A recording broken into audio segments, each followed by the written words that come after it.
afternoon. Today we have seen as the flow of the entire event has progressed, that we have seen opinions from peers in the industry commenting exclusively on starting from what are the AI requirements in the discovery setup, then how the IT and discovery biology they are collaborating to advance this field. And coming now, I will be presenting my thoughts on what are the regulatory requirements as we all are working in the regulated toxicology field, and again pathology being highly subjective. So how to bring these two giants together, the regulations and the subjectivity of pathology. So,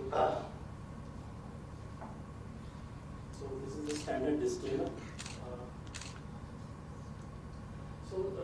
In a nutshell, I will be focusing on these 6 key points before summarizing my talk. The digital pathology solutions for preclinical workflows, how they differ from the conventional setup or the conventional reporting setup that we have been following over the years. What is the regulatory landscape?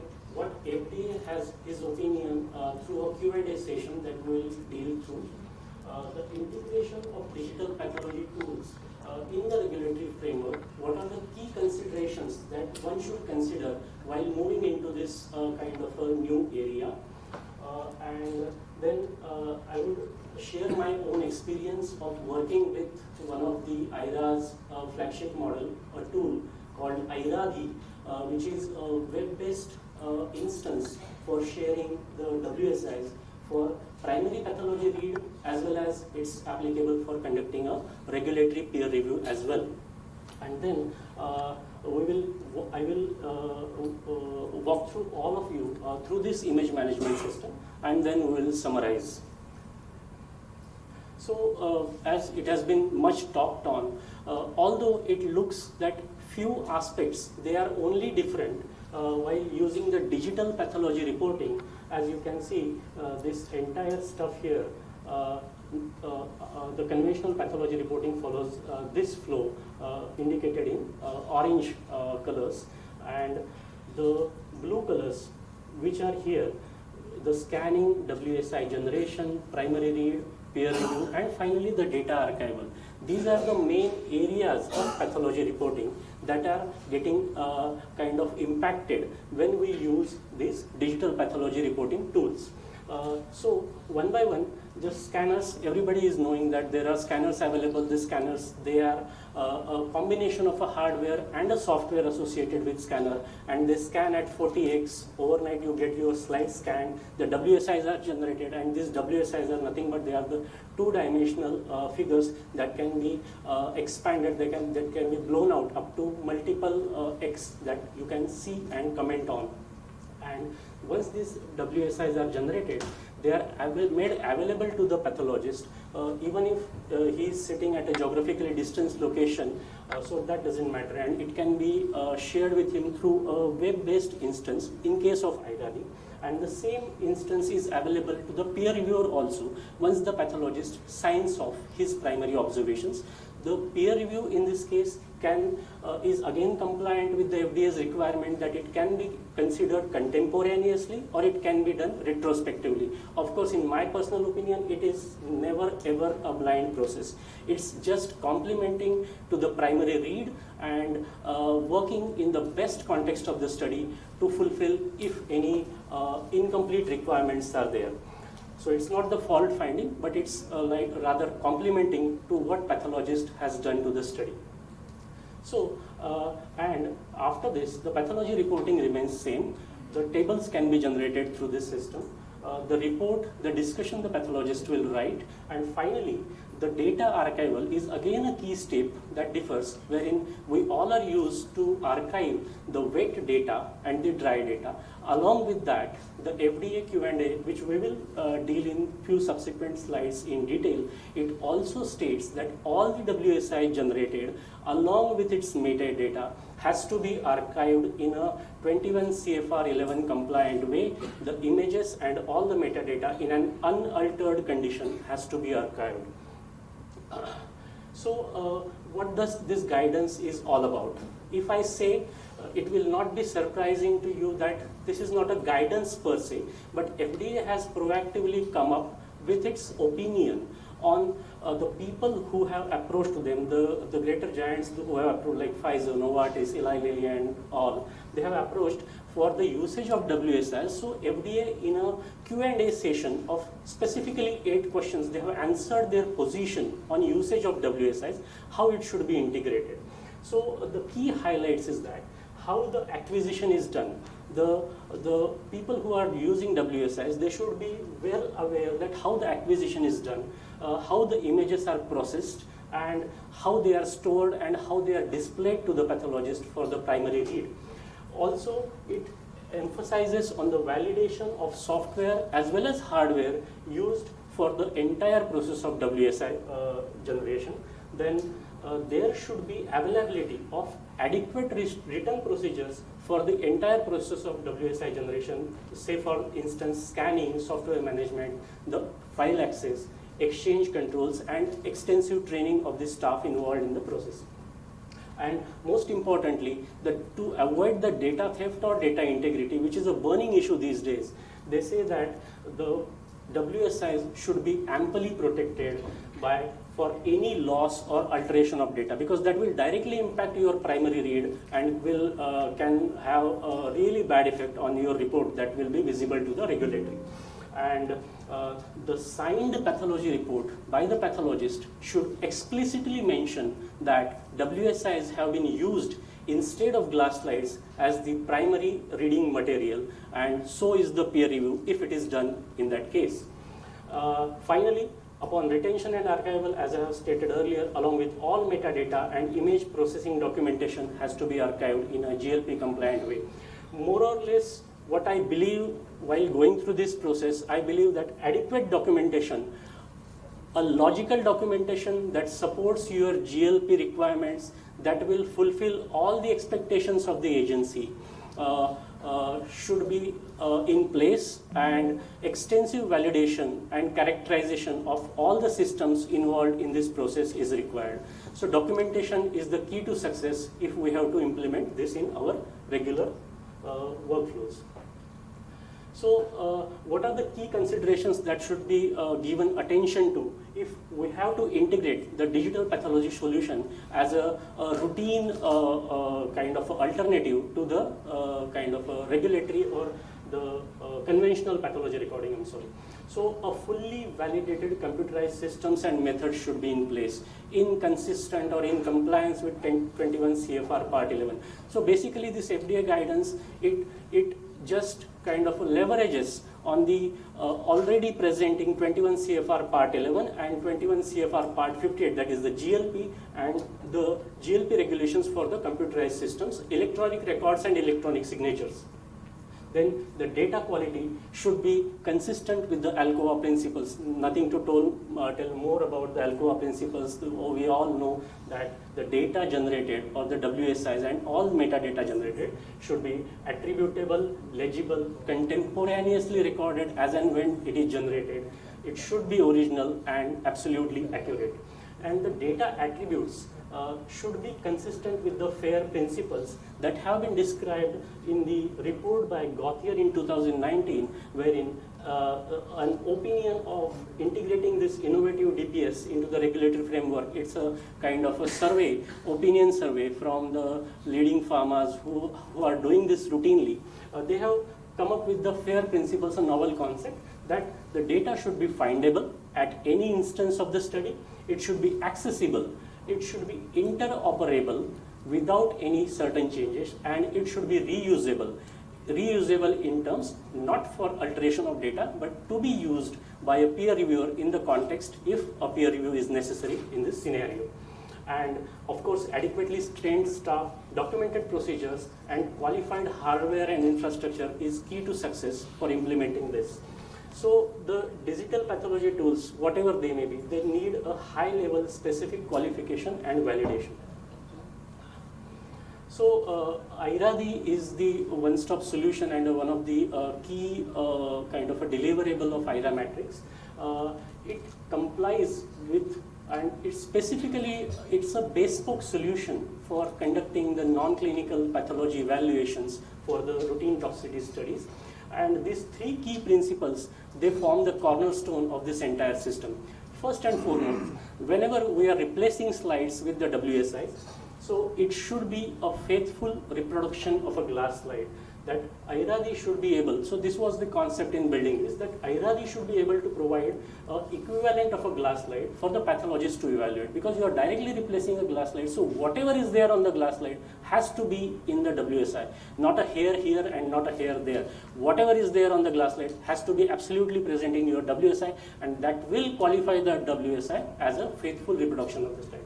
And there are some more principles that we will look into what will qualify this principle in greater depth. Then data integrity. The integrity of the whole slide images should always be maintained during the creation, uploading, downloading, as well as storage. And because this upload and download, it is what? Because I have worked in a geographically distant location. I have been working out of Vadodara, and my service provider is located in Mumbai. So we have to ship the slides. We have to maintain the chain of custody for the physical slides. They should not be broken. They belong to a GLP study. Otherwise, the state director will come hammering me for destroying his slides and all that. So it has to be a very particular chain of custody. And once it comes to AIRA, there are specific set of people who are extremely well trained to handle those slides, because it's an entity to generate your WSIs. And once these WSIs are generated, specific set of people have access to generate these WSIs, process them. Whatever that scanner is doing, it's taking multiple screenshots, stitching them, making one WSI. So all that process is highly regulated. So the data integrity remains a very important foundational step for this. Finally, AIRADHI has to be validated for all IQ, OQ, and PQ before this effort. So all installation, operational, and performance qualification measures were taken in place.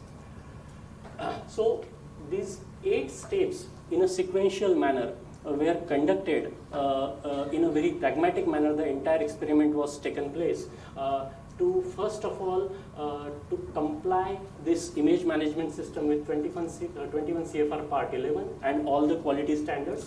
Second, the qualification of AIRADHI features. All the features were validated using an external agency. We will see them later. The qualification of the scanner and the scanner software. The heart that works here is the scanner and the scanner software, which is responsible for providing the WSIs to the pathologist. Then qualification of the facilities and the computerized environment. Study selection, this is on my part in my facility. Which study has to be selected? There should be ample number of subjects to show the concordance of glass slides versus the WSI reading. Then verification and equivalence of WSIs. This is again an interesting thing, that a simple, logical, yet kind of powerful steps were designed to exactly qualify that WSIs are the faithful reproduction of the glass slides. Finally, after completing all 6 steps, the 7th step was the primary read, and the 8th step was the peer review, to check the concordance of the WSI's faithfulness during the initial QC, during the primary read, and followed by the study pathologist. These all 3 steps were performed by 3 board certified pathologists at different time intervals, at least ranging more than say 3 weeks each. So first, qualification of AIRADHI features, how it was qualified. First, and there were 3 main features, like image management and configuration, whole slide image viewer and the gallery, and the 21 CFR Part 11 features. I'm not going much into this, but this entire workflow was carried out at AIRA Matrix by a renowned third-party service provider, TUV SUD, and the report of TUV SUD ensured that the installation, operational performance, and the qualification by this third-party vendor, it validated that all the systems used in this entire workflow were validated and they conform to 21 CFR Part 11 features. As well, the software development life cycle standards were also in conformation, and this was verified by the internal QA. Coming to the camera scanner software of the service provider. So this is the heart of the entire system from where your WSIs are getting generated. So the scanner used was the Hamamatsu Nanozoomer, and the software associated was NDP Scan 3.3.0. So the entire installation operational performance qualification was done, and there were SOPs, they were created for the entire flow, right from the process as well as the instrument. In GLP, we know that the process is defined and how the instrument works in alignment with the process. Both are having SOPs. Similarly here, the SOPs were in place for the scanning software as well as hardware. And again, they were, sorry, just a minute.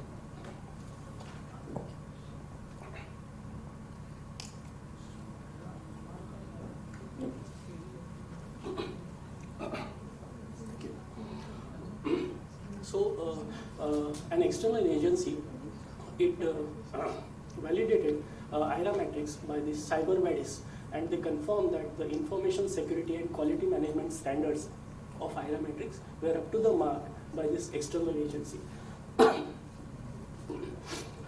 Then it came to the part of the SPARC where we have to chip in with the study design and scanning of the AIRADHI configuration. Basically, I have not seen this study on the glass slide. Some of my colleagues who were earlier involved in this, they have seen the glass slide. So it was a completely new study for me. And we took a novel approach that we keep this entire experiment in blinded fashion. I never had access to the report generated by the pathologist. All I had access for the primary read is directly the WSIs. We shipped slides to AIRA, and AIRA made WSIs through that, and the instance was provided to the pathologist. Basically, it was a 90-day subchronic tox. It's a per oral toxicity study in Wistar rats, and it had 6 dosage group, and almost we chose n is equal to 100 for the primary read. That gathered almost in my tissue code, I had 26 tissues if I remember correctly, so that goes around 2600 tissues to scan and report for primary read. And the primary evaluation and peer review was performed in the GLP accredited test facility. So now how the equivalence of the glass slide to the WSI was proved. So there is no written literature or written documentation or guidance that how you will prove. So we a collaborative approach helped us together to put a common sense in place and asking questions to yourself on a very basic H&D mode, that what you should need in a WSI, that should be on the slide.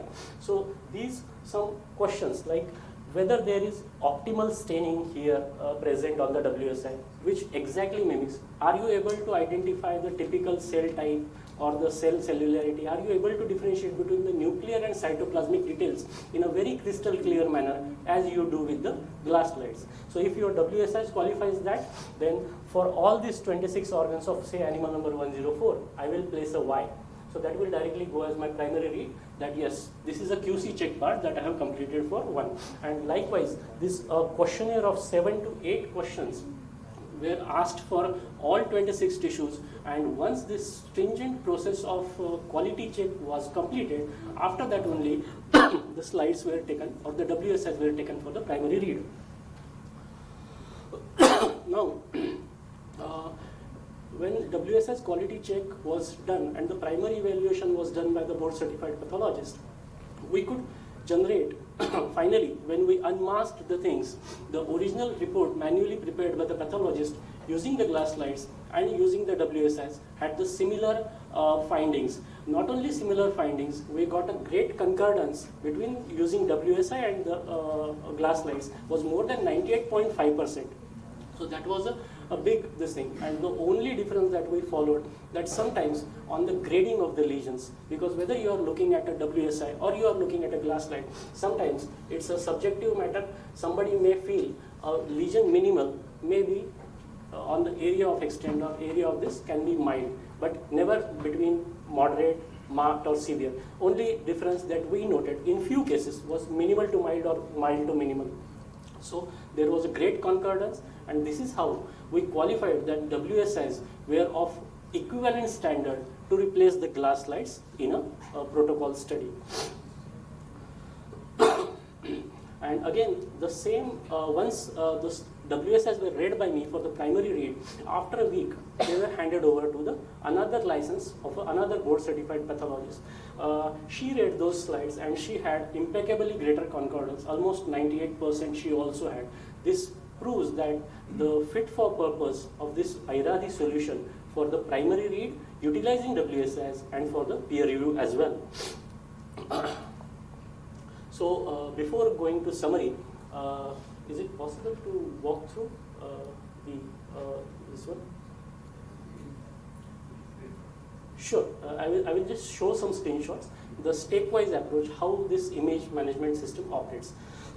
Basically, this is the head-on shot of AIRADHI when they give the instance to you. This is a basically web-based instance, and you are given specific credentials. So once you put on your credentials here, you approach to this screen.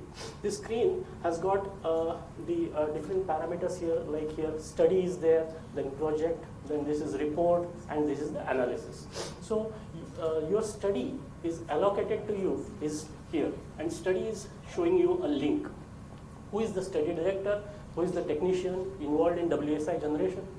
How many slides are mapped to the instance or to this study? They are given here. What is the species and the status?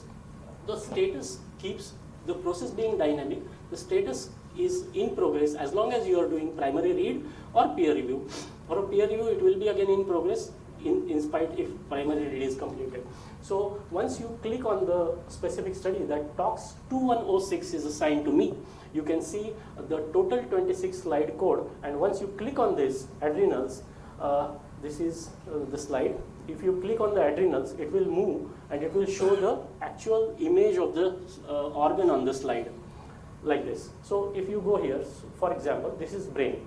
So this is brain, and if you click on here, this is animal number 100, BRT, and this is the metadata associated with this slide. You will see the organ here, and if you will click here, it will zoom in and the organ will be, it will be shown like this.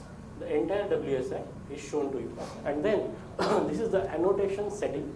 Using this annotation, you can make some specific annotations for the reading and explaining, or even for localizing the lesions also. And then using this thickness, you can come to know this thickness, how much the uniformity of thickness of this tissue is there. And then using this, you are as you are using your objective lenses, you can just browse through whether you want to see it as a 2x, 5x, 10x or 40x magnification. Accordingly, the image will zoom in and zoom out. After that, there is an unparalleled feature here that you can use, because all the WSIs, they are uploaded at the same time. You can side by side compare the control versus high dose or the lower doses and middle doses, and thereby you can come to know the intensity of the lesion. So you can clearly grade the lesions, and you can come to know whether they are dose dependent, whether they are exposure dependent, how is the dose linearity. So all those things you can get under one roof. Then again, here you get to put your inputs. There are radio buttons. So if the tissue is NAD in our routine language, you say it's non-remarkable. And if you find a lesion, you say remarkable. If you say remarkable, it will give you further drop-down menus to enter your observation, your grading pattern, your severity grade, and the distribution attributes. All you can place at one go, and then you can say here save. Once you have saved this, then you move to the next stage and the next tissue. So one by one, as you complete the tissues along, finally, if you go to the report, say for animal number 101, you have seen all the tissues. That time you can go to the reports and you can even run the report for that particular animal. That will give you an Excel type of format where all tissues would be enlisted here and all your observations, they will be lined up here under that animal. So moving on to next. So once you have completed all the tissues for all the animals, all control and high dose, and if you come to know that there are no test item related finding, you can close the study there. If there are test item related finding, you can go for generation of WSS from the lower doses. And in a routine step down manner, as we do evaluate in a conventional settings, we can do the for WSIs as well. So here, and finally, in this report format, it gives you the complete audit trail also. So in a nutshell, so here is the audit trail is generated, who has seen, what is the username, what is the action. So this is how, if we have to say that AIRADHI is completely regulatory compliant, all the features of AIRADHI are 21 CFR Part 11 compliant. It's a bespoke model, especially made suitable, and it's like, I mean, it's quite lucid. It's not very complex. It's user friendly. You don't get bogged down by the usage of this module or this kind of this commodity. And again, the beauty of this is this has got the image analysis integration. You can export these images to a kind of your local station from the cloud instance that has been shared with you, of course with appropriate rights. And finally, it is configurable, it's scalable, and it's flexible, and even it can be joined with the existing limbs that you are having, whether it be Provantes or any other limbs for that sake. And with this, I conclude my experience of working with AIRADHI, and it was a beautiful experience. So I profusely am thankful to SPARC and AIRA for giving this wonderful opportunity to share my thoughts with you, my experiences with you. And today I am also delighted that I got a wonderful opportunity to share my thoughts, especially with my teachers from my alma mater, Devre sir, Vyas sir, Dagli sir. Thank you so much. And of course, peers from the industry. Thank you so much. Thank you, Dr. Shelar. Do we have questions for him from the audience?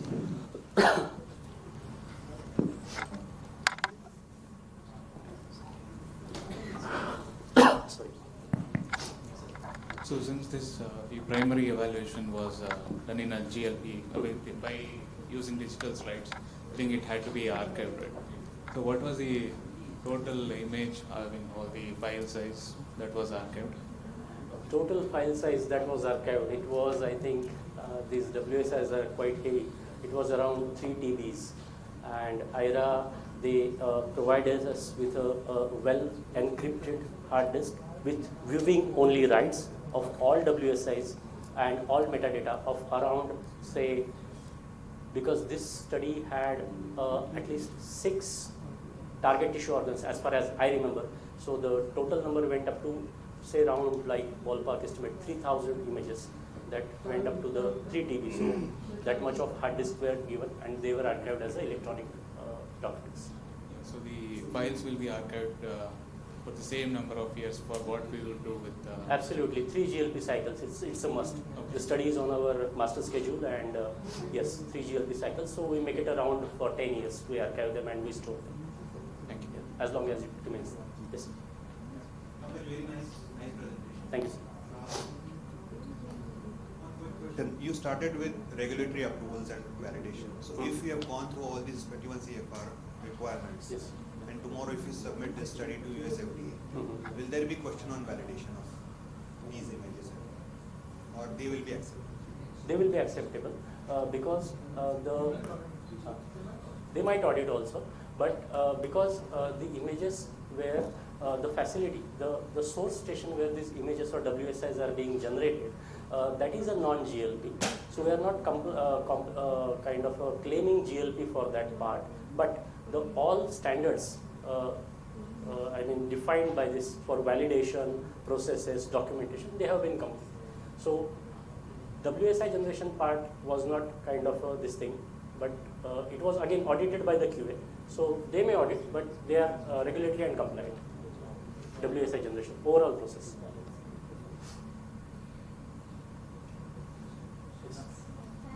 Pankaj, you have shared the Q&A points with the FDA and the pharma industries. Like that, any reports are available that the whole slide image evaluated data have been already submitted? This is in continuation with Dr. Milind's point. Okay. Any reports have been submitted and Yes, any data is yes, available? there is a very good publication on this, which also paved the way for taking up this entire exercise. That is Jacobson et al. I have documented in my list. It's 2021 article wherein the Charles River and the I think Novartis, they had a combined collaboration on proving that WSIs are equivalent of the glass slides. So they did this for a series of GLP studies, and those studies were submitted to the regulators and they were accepted as well. Subsequently, other studies. Yes. Subsequently, Other studies also, yes, and that's well documented in Jacobson. They have given a pretty pragmatic approach how they developed the system, because they were working with patholytics and they were first to do this. And why did they go to TUV suite? Because all softwares are considered as devices, right? Yes, Okay. that's right. Another reason is TUV SUV is based out from US. So, Pankaj, I think. No, but it is in US. The main reason behind TUV SUV is different. So, Pankaj, one. You know it. Yeah. One thing I think I might have missed is, and I think from all the questions that are coming up, it is the WSI where you have the regulatory framework available. What about the AI-based interpretation? AI-based interpretation, in my opinion, AI may give you XYZ, but AI will not take the kind of ownership associated with that. It has to be human. So ultimately, it will the pathologist who will have the last say. Whether, I mean, AI You gives cannot sue AI. you cannot sue AI, or you cannot sue something that is virtual. So I'll just answer that further.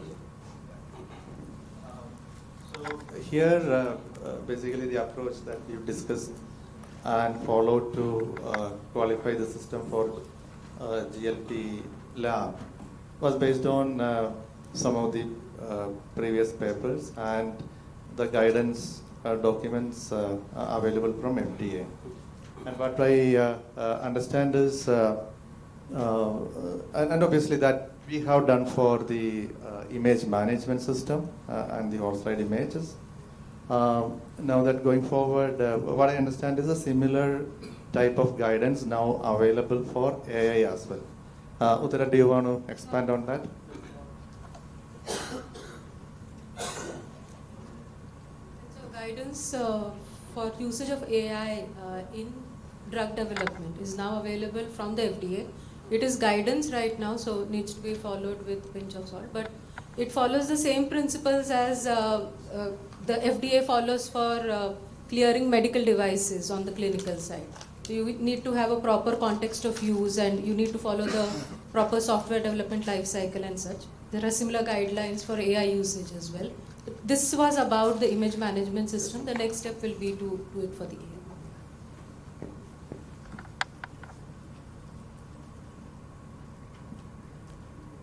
Any other questions? So you read both glass slides also, and you have excellence on WSI also. So is there any time difference you experience? Actual reading take much time compared to WSI? You mean to say apple to apple comparison? Yes. That's a good question, because first time experience is always difficult. You really need to get your eyes tuned, because you are so accustomed to either move your hands or doing all XYZ axis on this. It's really, I mean, you need to have all. Important thing is that you should have all infrastructure in place. You must have large monitors with, and this paper, Jacobson's paper, has described beautifully that what pixel resolution, to the extent that how much RAM should your computer should have, all that stuff should be there. You should have ergonomic settings, because looking at WSS can be really painful on your eyes, as well as you may need long hours, because you're accommodating or you are getting acclimatized to a certain system. So initially it may take time, but once you grow in, you will be through.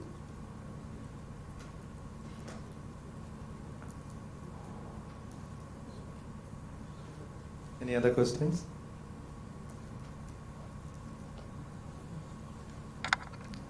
All right. Thank you, Dr. Pankaj.